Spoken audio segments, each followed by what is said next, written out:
The Texas legislature is considering a change that one advocacy group says would save millions for the state's farmers. Today I spoke to Kevin O'Reilly with the Right to Repair campaign about how these efforts are all tied to fixing equipment. Let's just start by describing what this campaign is and what it's working to do here in Texas. Right to repair is based on a simple idea that when you own something and it breaks, you should be able to fix your own stuff. And this can be a problem for products ranging from tablets to toasters to tractors, but it does hit farmers here in Texas particularly hard. And so that's what our campaign is about, is making sure that farmers, as well as the independent mechanics that they might turn to, are able to get access to all of the repair materials they need, parts, tools, and also the software tools that are common in modern equipment today. What is the impact your organization has found this is having on Texas farmers particularly?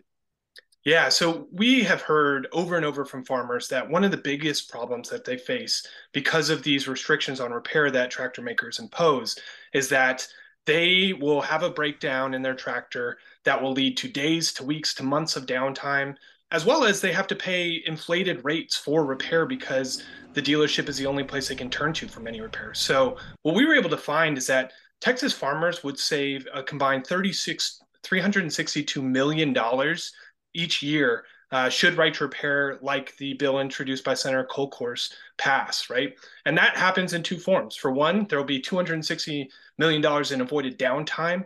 Basically, they won't be losing crop. They'll be able to maximize their crop and turn more of a profit at the end of the season. But also, they'll save more than $100 in repair costs by having the option to fix it themselves or take it to an independent mechanic.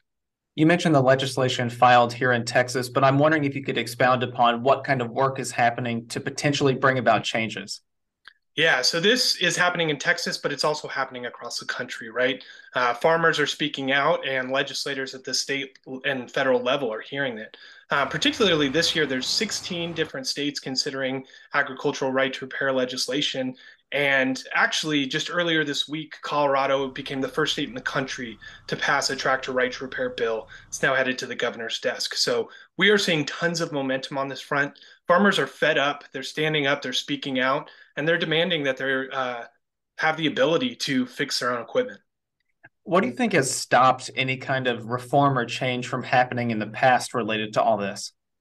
Frankly, manufacturers and are pretty opposed to this notion, right? They've been able to monopolize certain parts of the repair market and eliminate competition in that way.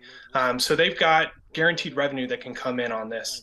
So they have been fierce opponents, as have their dealers, and it's been tough to overcome their presence. But nonetheless, what's clear is that this is something that farmers want. If you talk to a farmer, they'll tell you that they have problems with this, that they're frustrated by it. And so it's really exciting to see the progress that is being made.